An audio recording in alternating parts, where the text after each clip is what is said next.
So Aspergers and relationships. In this video, I'm going to share 3 tips on how you can maintain a relationship. Coming up.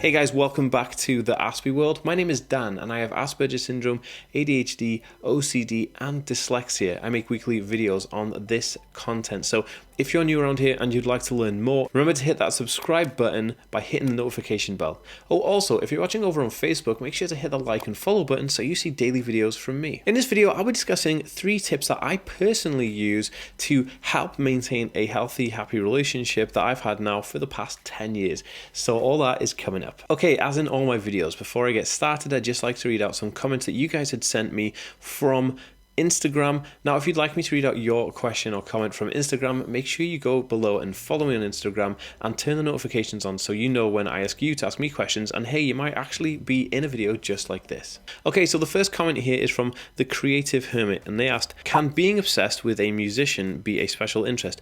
I suppose it can be, definitely. Yes, of course it can be. The next question here is from Jess.Reinhardt2209, and they said, what's your favorite genre of music? My favorite genre of music is like skate, pop, rock, pop punk, kind of like college American rock, high school, I don't know, that kind of stuff. Like American Pie soundtrack, basically. Okay, so the last comment here is from Irinka_FM, and they said, do you tell new people you meet that you have ASD or autism, basically? That's an interesting question. I don't just open it. I don't like be like, hey, I'm Dan, I have Asperger's syndrome or anything like that. I just kind of, I talk to them, and then if it comes apparent, if I need to tell them, then I tell them. I don't make a point of it. I just tell them if I need to, basically. Okay guys, super pumped about this video. I think I get requested this video a lot from like my followers and stuff, and you guys watching right now, probably if you already follow me, you might have actually requested this video. And I find it super interesting because a lot of people ask me this question, can you do a video on Asperger's and relationships and autism and being in a relationship? And I basically, I've been in a relationship with my girlfriend for almost 10 years now, and we have a son as well, so he's coming up for just a year old, and people are kind of like, can you make videos on all this kind of stuff? And I did a parenting video, my first one last week, so I'll link that below if you're interested, or in a card above here, what it's like being a parent and being on the spectrum. But also, more importantly, I feel like people want to know, how do you maintain a healthy relationship whilst being on the spectrum? If one of you is on the spectrum, if both of you are on the spectrum, if the guy or the girl or both girls or both guys are on the spectrum, how does this all work? So I thought I would just kind of do a video talking about it, and also give you guys 3 tips and a bonus tip right at the end of the video from my personal experiences that I feel would really help everybody.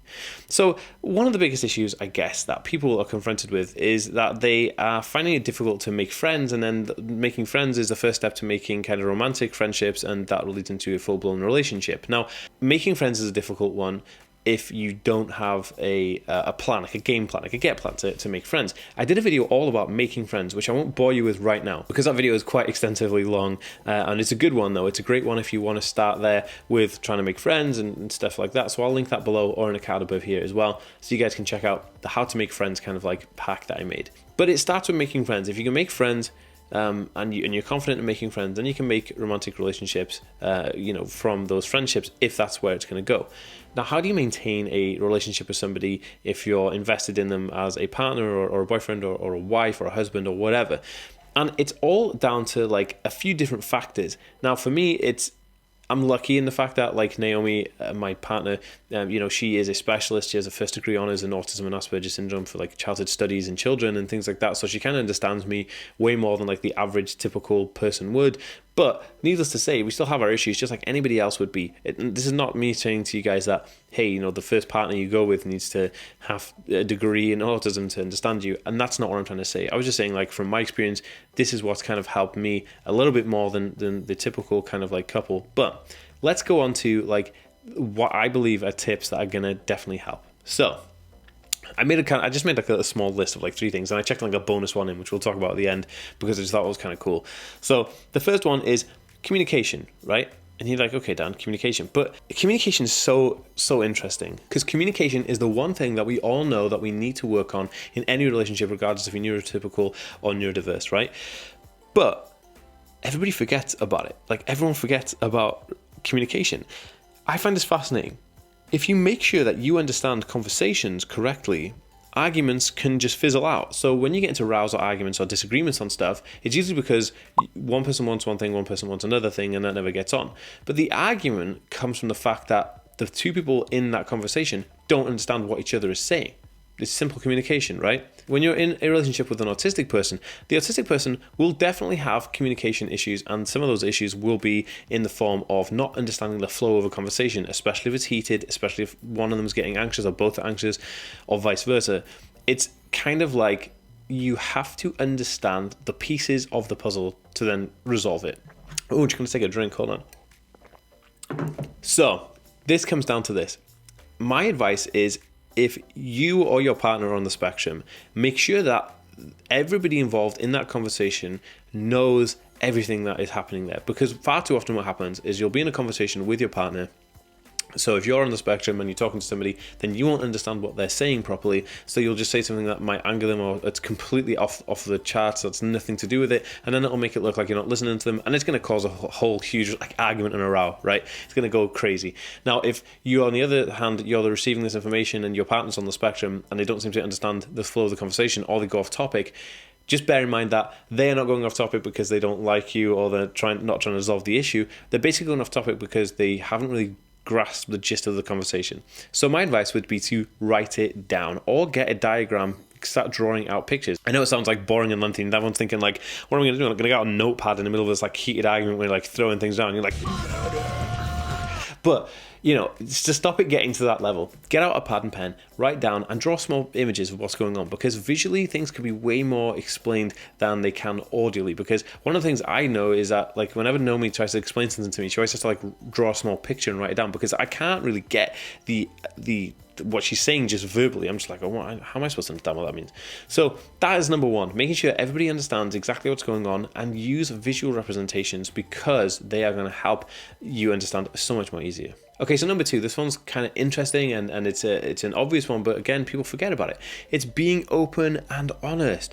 Like, autistic people have an issue expressing their emotions, right? How do they communicate their emotions? Like, how are they conveying their emotions and stuff? How do they feel about certain situations? And that can be difficult. But if you're open and honest and you just lay your cards out and say, okay, look, I'm the autistic person, so I'm in this situation. So I'm going to tell you exactly how I feel and my emotions on everything. And this is all I can explain because this is my relationship with it, and that's what I'm going to tell you. Then the other person can like understand you then, because you're being completely open and honest, and vice versa. If you're in a relationship with an autistic person, then tell them how you feel, open and honesty. Tell them your emotions. Tell them like your feeling for that day and how you're feeling, because being an open, honest relationship and being completely transparent with everything is going to help you so much more, because you're going to understand each other way more, right? You're going to know, oh, this person's feeling down today because they told me. I don't have to guess anything, because that's another thing people in relationships forget, that they just do have to tell people how they feel. No one's just going to, magically know what they're talking about, especially not if they have an autism spectrum diagnosis, because that's never going to happen. Those unwritten kind of like cues and stuff are just going to miss. So being completely open, transparent, and honest about everything is going to give you great results, and it's going to help you to no end. Okay, so number three is a personal favorite of mine, and I love doing this. This is keeping on track of special events. So if you've done something like you had a birthday or you had a birthday party or whatever, then taking pictures at that time or whatever the event is, and then remembering about that, like writing it down, keeping kind of like a journal on it to then talk about it again, so that if it comes up again, you'd be like, oh, I remember that they enjoyed this at that time and that worked really well. So then I can go forward in the future, and if it becomes their birthday or something else, or they want to go somewhere, I remember that they enjoyed this specific time because it was special, right? Keeping a relationship romantic and keeping that communication open with your loved one can be super stressful if you're on the autism spectrum and you don't really understand all these social norms. So what I do is I have like a calendar on my iPad that has like all the special events like Valentine's Day and like birthdays and stuff like that, and like Christmas time and whatever, all like the holidays and stuff, where you are compelled to do these things that I would usually forget about because it's not actively on my mind, because like it's just something that my short-term memory is rubbish about. I can't like remember to do things, so I have to write them down and do them a bit later. Now what this does is it gives you the ability to then plan ahead for these events so that you don't forget, and you can make that effort because you've already known about it. One of the things I used to slip into is I'd forget these events because I'd be so busy with like my work and whatever else, and then I'd forget these events, and I'd be like, oh my goodness. And it wasn't because I don't love my partner or I didn't want to share some love or do anything like that. It was because I just simply don't have the capacity to remember to do those things, so I have to write them down. So keep track of special events, birthdays, and all that kind of jazz, because it's definitely going to benefit you in the long run. Guys, if you think this video can help somebody, please give it a share. Hit that share button down below and share it on social media, Facebook or Twitter or Instagram or wherever you feel that this could be shared, and I would be forever grateful, because I feel like it would be awesome to just help other people out. Okay, so I told you guys, I promised I was going to do a bonus tip right at the end of this video, so I'm going to do the bonus tip right now. So this is kind of like a tip for somebody who is dating an autistic person. So if you're dating somebody who has an autism spectrum diagnosis, then why not do this? Why not read up on how they interact with their emotions? So do some research into how autistic people behave with emotional kind of like distress, or how they interact with their emotions, how do they display their emotions, all that kind of stuff. Because you got to remember that people on the autism spectrum, their facial features and their voice, the tone of voice may not always match how they're feeling, right? So my girlfriend always is like, why are you so angry all the time? Like, I'm not angry, I'm absolutely happy as ever, but my face is very kind of like straight and you know, just angry, kind of like when I'm just doing nothing. And so she thinks I'm angry all the time, but I'm not. It's just that my facial expressions don't really convey how I'm feeling and what my emotions are. So I would just read up on how you can spot those things, or how you can just research, like, how do autistic people deal with emotional interaction, and that will help benefit you in so many ways. Okay guys, if you've enjoyed this video, please give it a thumbs up, and I'll see you next time. Peace.